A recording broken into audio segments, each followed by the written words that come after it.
Whether the team is giving us the highest of highs or the bluest of blues, we'll cover it all here on Commanders Nightly News. I, of course, am your host, Louie T. Thank you for joining me. Let's get to tonight's lead story.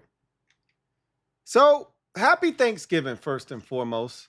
I'll be talking to you about that a little bit later on in the show. But I wanted to start off today's show by talking about one player in particular. One second-year cornerback, Mikey Sainristil. There's been a lot of conversation surrounding his sophomore season and the regression that has taken place. I find it hard to believe that Mikey Sainristil isn't what I thought he was coming out of Michigan. And I know Nick Saban didn't misspeak when he said that pound for pound, Mikey Sainristil was the best player in the 2024 NFL draft. And I know what my eyes saw in his rookie season. There are a lot of guys that have regressed defensively this season. There are a lot of guys that have just not had the season that we were expecting them to have overall. You could lump Jaden in there as well, but obviously, there are reasons why it's hard to really pinpoint what is going on with Mikey, but I can say this, and I was pretty adamant about this. Mikey was struggling at the nickel position last year in the first 2 games of the season before making the switch to boundary corner out of necessity. So I can't say that he was ever good at the nickel position in the NFL. And so what we might have found out last year had he stayed at nickel is that he wasn't really made for the nickel position at the NFL level. And instead, we got sidetracked. And, a wise man, I'm going to keep saying this one because I love this quote. A wise man once said that success is a distraction from the process. And for Mikey, maybe he needed those reps last year. Maybe it didn't matter how many reps he ultimately got last year or this year. He was always going to be mid as a nickel corner if not used properly. And I think that's the biggest issue with Mikey is he's not being used properly. But, at some point you got to cover. Like, it doesn't matter if you're going to be used as a blitzer, a guy that's underneath coverage. You're still at some point going to have to man up and cover a guy. And he just struggles in that department, especially from the slot. So Mikey played one of his best games prior to the bye over in Madrid against the Dolphins. And of course, he was at the boundary corner position. And it just begs the question now, and we're going to get 6 more games of him out there, again, out of necessity. I don't think this is what they ultimately want to do with him, even if this is the best thing for him because of his size. Obviously, you're in a division with guys like George Pickens and A.J. Brown, guys with, 6'2", 6'3" frames with, in the case of A.J. Brown, he's only 6'1", but he's like 225 pounds. You can't have Mikey Sainristil on the outside against these dudes and expect him to be able to win consistently. It's just not feasible. And so I think they are comfortable doing this, putting Mikey outside out of necessity, knowing that he has the versatility to do it. But that's break in case of an emergency, right? That's break the glass in case of an emergency. This is an emergency. Your 2 starting corners are down for the remainder of the season, and so you've got to shuffle the deck. I want to ask you, what if Mikey plays well these final 7 games? He's already played well 1 of those 7. There's 6 more left.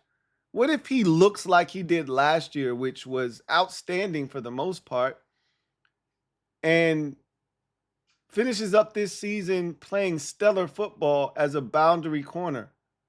What do you do then?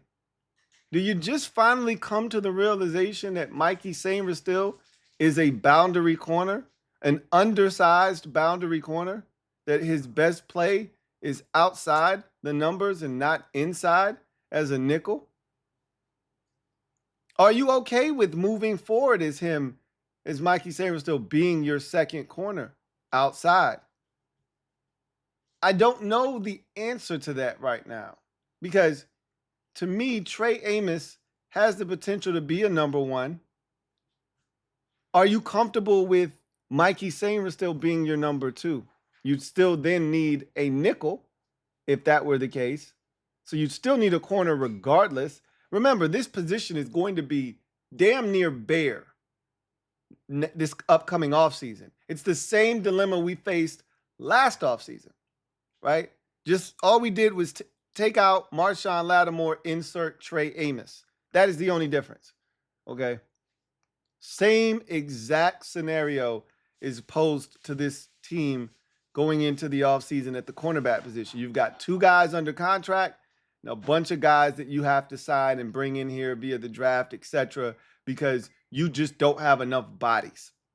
And that is a position that desperately needs to get younger.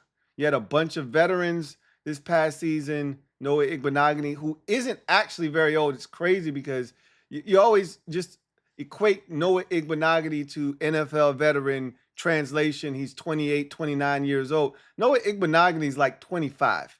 He's like the oldest 25-year-old, NFL player that I know. It feels like he's been in the league for like 7, 8 years, yet he's only like 25, 26 years old. It's crazy. Anyway, you got him as a veteran. You had Jonathan Jones as a veteran. You had Marshawn Lattimore as a veteran. Antonio Hamilton as a veteran. We've had all these veteran corners that have had to be on the field at some point this season. I think it's time to go young at the cornerback position. It's okay to infuse a veteran here or there because veterans, you need veterans on your roster, as we saw with the Rivera era where it was just a blind leading a blind with a bunch of young guys. But I think it's time for them to make that move to see what some younger guys can do, just on the defense in general. But Mikey Sainristil is going to be a part of your discussion going into the offseason because if he is able to solidify one of the cornerback spots, it then alters what you go into the offseason needing. You may still need 3 corners, but it may change the type of corners you're looking for. Right now, you're looking for another boundary corner, a backup that can, Jonathan Jones is like the perfect backup because he can play both inside and outside. But I don't know. They may want to run it back with him. I can't say if they, will or not. I think these final 7 games will determine whether Jonathan Jones is an ideal candidate to be brought back because really he dealt with injuries at the beginning of the season. And then when he came back, he really didn't have to play. Now that the injuries have taken effect, he's got to be out on the field. He had a solid performance last week or, prior to the bye versus the Dolphins. He's going to play these final 6 games, obviously assuming health. And if he plays well, maybe that's a guy that they decide to bring back because of his versatility. They're going to have to figure out some things. But knowing what you have and what you don't have makes that job in the offseason so much easier, which is why we've talked about them playing the young guys a little bit more so you can find out what you have and what you don't have so you can then address those positions accordingly. Cornerback is one of those positions. Mikey Sainristil is one of those players. And I think these final 6 games of the season, 7 if you count the game in Madrid versus the Dolphins prior to the bye, are going to be really telling for Mikey Sainristil as to whether or not he is a boundary corner or a nickel moving forward. They may be stubborn on this. They may see Mikey thriving outside, but still decide to try and go get a guy with some, height, length, and the type of player that they're looking for in terms of the prototype size. I don't know if they're going to find a position for Mikey on the field that he can thrive at, though, if he continues to struggle at nickel and they're not going to utilize him in the role that I see fit for him. And I say as if, these guys aren't sitting, in an office all day trying to figure out how to maximize their players. But Mikey Sainristil has a unique set of skills, and if you're not going to utilize them correctly, I don't think you're going to get the most out of him, and he can become a liability, which he's been this season for much of the year.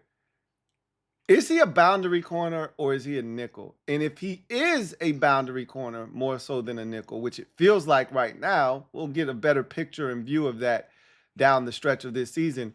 Are you comfortable with Mike Sainristil being your boundary corner opposite of Trey Amos next season, week 1 against the Dallas Cowboys over in Madrid or over in Spain or Brazil? Would you be comfortable with that? We're going to get a taste of that potentially, right? We play the Cowboys in a month from now, basically on Christmas Day. And we're going to see, because Mikey's, again, assuming health, Mikey's going to be out there. And we're going to see how he holds up. My guess is Mikey's going to be solid at boundary corner, but we're going to see the limitations. Mikey's not fast, so he's got to play off. We saw that last year. When he did try to get aggressive, guys ran by him. Mikey's undersized. We saw that in the NFC Championship game. He got bodied up by A.J. Brown. We also saw good things from Mikey. We saw ball skills from Mikey. We saw his ability to stay on top of routes. We saw him be aggressive and jump some routes. We saw him force fumbles, recover fumbles last year from that cornerback spot. We saw Mikey do a lot of things, and with Dan Quinn calling the defense, you may even see him blitz, which is something that I've advocated for him to do a lot more because of his skill set. So I think there's some things that can tap into here down the stretch of the season that might unlock him. But are you comfortable with a 5'9", 5'10", nickel playing boundary corner as your number 2 moving forward? Are you okay with that? With George Pickens being a 6'2", 6'3" receiver that's probably going to be around for a while, with A.J. Brown being a 6'1", 230, I don't know how much longer he's going to be around. He could be gone as soon as this offseason, but he's here now.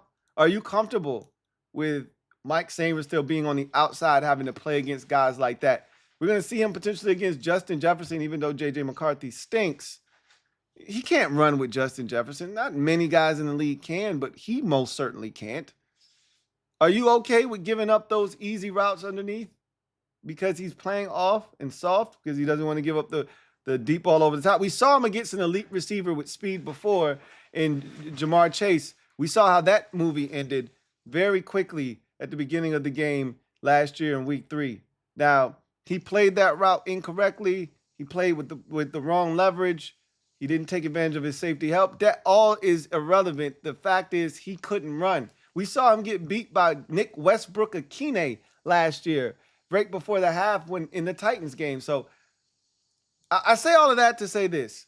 How comfortable are you with Mikey Sainristil moving forward being a boundary corner if that is in fact his best position? That may be the case, and we'll find out the rest of this season if that is something that they may have to take a look at.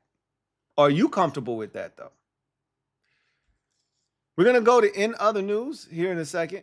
But before we do that, let's get a word from one of our sponsors on today's show. Once again, happy Thanksgiving. Look good, feel good. Feel good, perform good. Those are words that I live by. And this year was supposed to be the year that my Commanders took it all the way. And I was going to celebrate every single Monday with my Chubbies winning Victory Monday fit. Instead, it's been Misery Monday after Misery Monday, but I'm not going to stop wearing my NFL Chubbies polo because it's so good. It feels great on my skin. It makes me feel like a winner even when my team is down in the dumps. And Chubbies has blessed me with polo shorts and a top to match. I've worn it on vacations. If I'm going on any tropical vacation, you best believe Chubbies is in the suitcase. You can be a part of the Chubbies family as well by simply going to chubbiesshorts.com and using my promo code LouieT to get you 20% off. That's right, chubbiesshorts.com. Use the promo code LouieT to get you 20% off this holiday season. You won't be sorry. And guess what? You're going to be styling and profiling. Woo! All right, so we're in other news, and instead of um, our normal in other news spiel where we go through press conference, which we're not having today, obviously because of the holiday, and you go through the injury report. It's not necessary because for one, this is a pre-recorded show. The injury reports aren't out for today's practice, but at the time of this recording.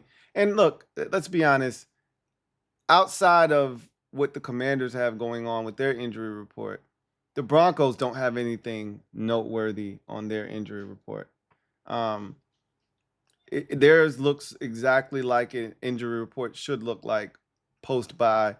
And frankly, the only guy that is of any note on theirs is cornerback Patrick Surtain second. He's going to play in this game more likely than not.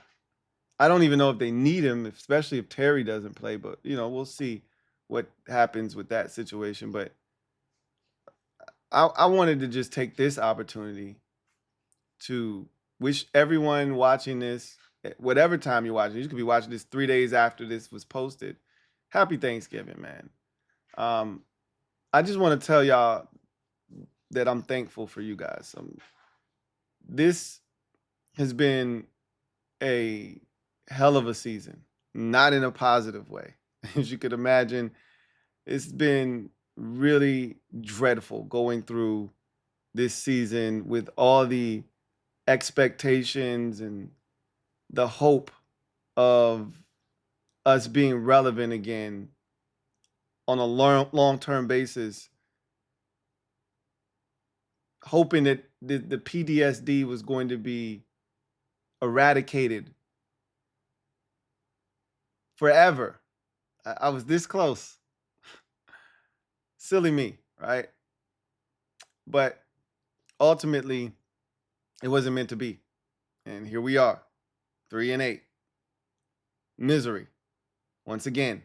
But it's you guys that continue to fuel this channel, this brand, and you continue to give me a reason to stay positive, because I know sometimes I'm the voice of reason. I'm the one reason that you don't fly off the handle and crash out, but it works both ways.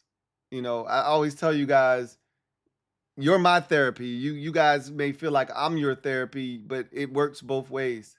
This is a mutually beneficial relationship. And I can't thank you guys enough for all that you do for the Louie T Network, for me, my family.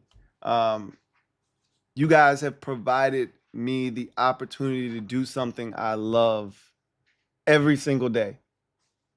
And you've made it just this special, like family-like environment. I mean, we've created this together, but this doesn't exist without you. And so I'm thankful for each and every single one of you.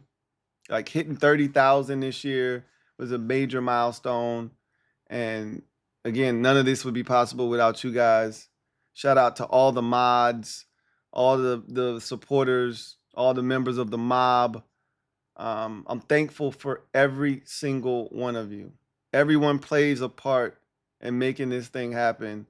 And I just wanted to take this time to say thank you. Happy Thanksgiving. Enjoy the 5 F's, as I always like to say: food, family, friends, football, and faith, in whatever order suits you best. But I just want to say thank you.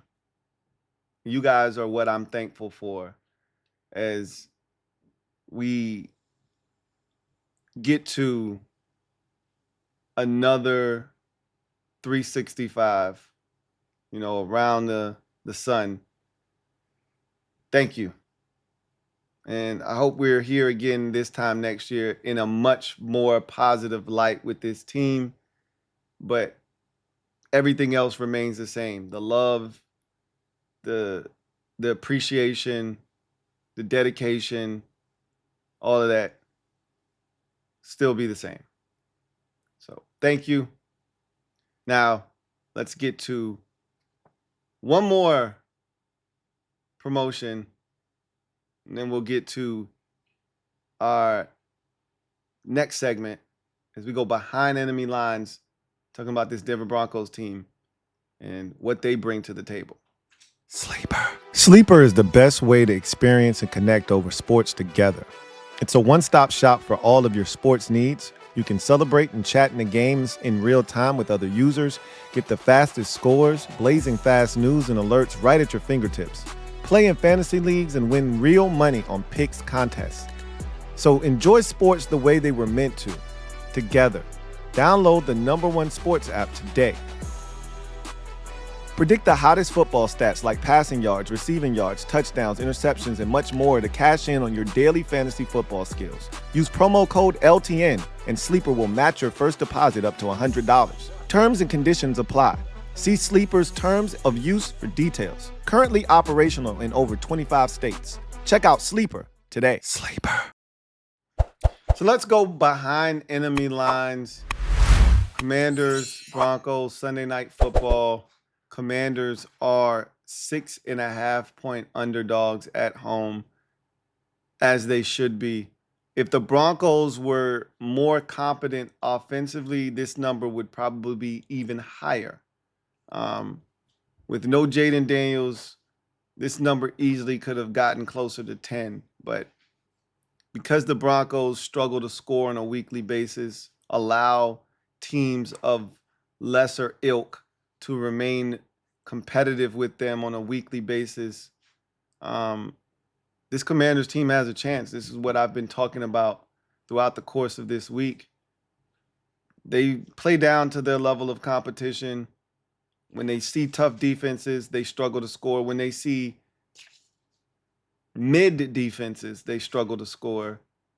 And again, I think one of the things that we are going to be looking at this week was the DQ improved defense with the play calling a mirage, or was that real? Denver is not a great offense. Similar to Miami, it's not a great barometer. But if you do it 2 times in a row, it doesn't really matter who the opponent is. This defense couldn't stop anybody prior to DQ taking over. It didn't matter what you were doing on offense. It didn't matter how bad you were performing. You were going to get your shit off against the Commanders. So if they stop 2 teams in a row, they may not be able to stop Dallas, which is one of the best offenses in football. But it means that they can stop mediocre offenses. And most of the offenses left on the schedule are mediocre. So if they can slow down Denver and make it 2 weeks in a row, there's something to be said about the improvement of this football team. And they'll have a shot to win if they can do that. Let's take a look at the Denver Broncos and the Commanders as we go behind enemy lines and see how these 2 teams stack up. So you look at Washington, total offense, 17th in the league. Denver's 14th in the league. Again, not that much of a difference. You're talking about 5 yards difference between the 2 teams. Scoring offense. Washington is 23rd in the NFL at just over 21 points a game. Denver is 16th at 23.4 points. And really, that number was bolstered by 2 games in particular. They had a blowout win over Cincinnati on a Monday night. They had a blowout win over Dallas about a month ago. Those are and then there was the game against the Giants where they went off in the 4th quarter and they scored 30,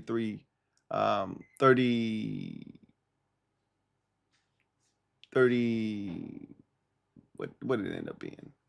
What's Demaryius Thomas's? What did he die? 32? 33. So I think it was 33. So they've had some games where they've, scored some points, but for you to have as many games that they've had scoring points like that, their average should be higher, but there's a ton of games where they didn't score a bunch of points. So they're currently 16th in the league, 23 points a game. Passing offense, Commanders are 24th. Broncos are 17th in the league at 213 yards per game. Sacks allowed, Commanders are tied for 17th with 27 given up. The Broncos have given up the second fewest sacks in the NFL at just 13. So something to keep note of. We already struggle to get pressure on the quarterback. This is a Broncos team that doesn't allow a ton of sacks. I would imagine that we're going to struggle mightily in that department against Denver in this game.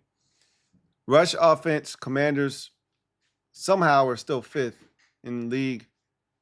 Even though they had a pretty solid day against Miami the last time out at 138.5 yards per game.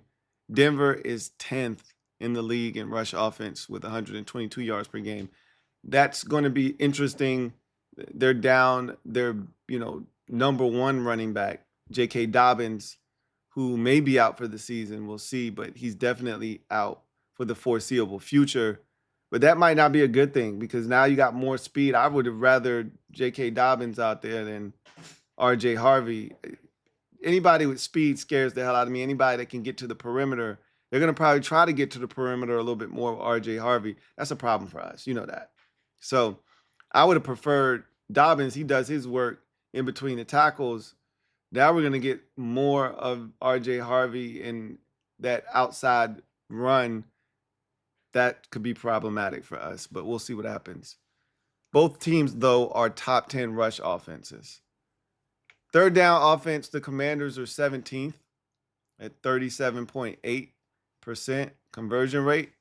Meanwhile, the Broncos are 18th. So, again, another similar statistic.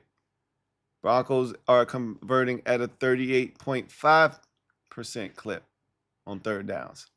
Total defense, this is where things go sideways for the Commanders. And this is where things go skyrocket through the roof for the Denver Broncos. Total defense, the Commanders are second to last in the league, 31st at 387 yards per game given up. Meanwhile, the Broncos are third best in the NFL, giving up 274 yards. So that means the Broncos are giving up 113 yards less a game than the Commanders. That is eye-popping. Scoring defense, the Commanders are 28th in the league. They give up 27 points a game. The Broncos give up the third least amount of points per game at 17.5. You win a lot of football games, which the Broncos have this season, giving up a dental floss thin 17.5 points. Anything sub 20 that you're giving up is going to put you in a position to win a boatload of football games. And that's why the Broncos are sitting here at 9-2 heading into this game. Pass defense, the Commanders are 29th in the league. So they're the fourth worst pass defense, giving up almost 250 yards a game. The Broncos are sixth best in the league, giving up 185.8 yards, so roughly 186 yards per game. Again, they're a dominant defense. Sacks. This is the best stat to indicate how this game could really get out of hand. We're tied for 17th with 25 sacks on the season, which isn't terrible considering our situation. The Denver Broncos are first in sacks, and they're first by a mile. The next closest team as of last week was the Atlanta Falcons, and they had like 32 sacks. So when I tell you they've run an entire lap around the field from a sack perspective, it's not even close. So they took a week off, and they're still at least 15 sacks clear of the next closest team. That could be a really big problem for us in this game. Rush defense, 27th. And you know what? That's something that I'm really going to be looking forward to seeing. In our offensive line, we talk about how our offensive line is a pass blocking offensive line. It's a finesse group. Well, this is when we need them to show up and show that they can get it done. This is going to be a tough challenge for Josh Connolly Jr. because they're going to line Nick Bonito up in front of him and try to win. And Cooper can probably beat him too with some power. He's going to be in for it. And we're going to see how he holds up. This is one of those games where we go, all right, all those tough matchups you had early in the season, this is what they prepared you for. Let's see what you got. He handled himself well against Aiden Hutchinson. Let's see what he does against the sack leader. Well, not the sack leader, but one of the best sack guys in the league this season in Nick Bonito. Rush defense, we're 27th in the league, giving up 137.5 yards per game. Meanwhile, the Denver Broncos are third best against the run, giving up 88.5 yards per game. So again, stark contrast between what they're giving up and what we're giving up. They're almost 50 yards less on the ground given up a week, which is insane, right? Third down defense, we're 24th in the league. We're giving up third downs at a basically 42% clip. Meanwhile, the Broncos are first. When you can rush the passer the way that they do, when you get to the quarterback as often as they do, they get to quarterbacks on first down, which sets up second and long. They get to quarterbacks on second down, which sets up third down and long. They get to quarterbacks on third down, whether it's third and short, third and long, or third and medium. They get off the field because they get to the quarterback, and they get to the quarterback on all three downs, especially third down, which is one of the money downs in the NFL. They are first at just under 29% third down conversion rate. I remember when that was us. Remember that? Man. Y'all remember when? Y'all remember when? Y'all remember when? Y'all remember? Good times, man.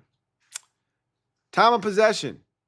Commanders are 26th in the NFL at 28 minutes, 40 seconds. Broncos are 16th in the league at 29 minutes, 53 seconds. Turnover differential. Both teams aren't great here. Commanders are third worst in the league at a -8 turnover differential. The Broncos are tied for 19th at a -3 turnover differential. So that's one of the things that Denver needs to clean up. It's something that we may be able to take advantage of if we didn't have our own struggles with protecting the football and forcing turnovers. So hard to envision us taking advantage of that. One thing that Denver really doesn't do well, because we ourselves don't do that very well. So again, this feels like another game where the numbers indicate that we shouldn't have a chance. And frankly, I don't see us winning this game. But I can see this game being close, but I could easily see this game kind of getting out of hand as well. I mean, how are we going to score is the question in this game. And it doesn't matter if Terry plays or he doesn't play. How are we going to put points on the scoreboard? If Patrick Surtain II plays, he probably erases Terry. Anyway, negates his presence on the field. And now you're back to square one of Debo needing to beat, the other team's corner. At least it won't be the number one, but still, I find it hard to believe that this team's going to score enough points to beat Denver in this game. But we'll talk more about that tomorrow. Speaking of tomorrow, I'm not going to hold you. I don't know if you're getting a Friday episode or not. Just keep it a buck with you. You may not. But anyway, I digress. Happy Thanksgiving. Enjoy the football today. Some really good games. All three of them are must-see TV. Packers, Lions to kick the day off. You got that massive Chiefs, Cowboys game in the middle. And then the nightcap, Joe Burrow returns to the field for the first time since week 2, just in time to take on his arch nemesis in Lamar Jackson and the Baltimore Ravens. Should be really fun. And the Ravens are struggling right now. Even though they're winning games and they're currently in first place, they are struggling on the offensive side of the football. So all three of these games have playoff implications. Bart Scott. Can't wait. you guys enjoy the festivities and enjoy the day. And once again, happy Thanksgiving and thank you. You guys take care, and hopefully I'll get y'all some pictures, some video of my food on Thanksgiving. Your boy threw down in the kitchen this year. I really killed it, man. I'm proud of myself. Like, last year was rough. Felt like I made a lot of mistakes that a veteran shouldn't make in the kitchen last year, and things didn't turn out the way they were supposed to. Man, I killed the shit this year. My wife did too. So I want to show y'all. I want to show y'all what I got. And yeah, I got some tofurkey, but I'm going to show y'all what it's really supposed to look like. You probably still going to be like, man, get that shit out of here. But anyway, I digress. You guys enjoy the rest of your day. Happy Thanksgiving. Enjoy your family, your food, your friends, football, your faith, all of that good stuff. We'll reconvene later on down the line. Until then, you guys have a good one. Take care. Peace. Here comes the diesel. Here comes the diesel. There's the snap, hand to Riggins. Good hole. He's got the first down to the 40. He's gone. The 35, the 30.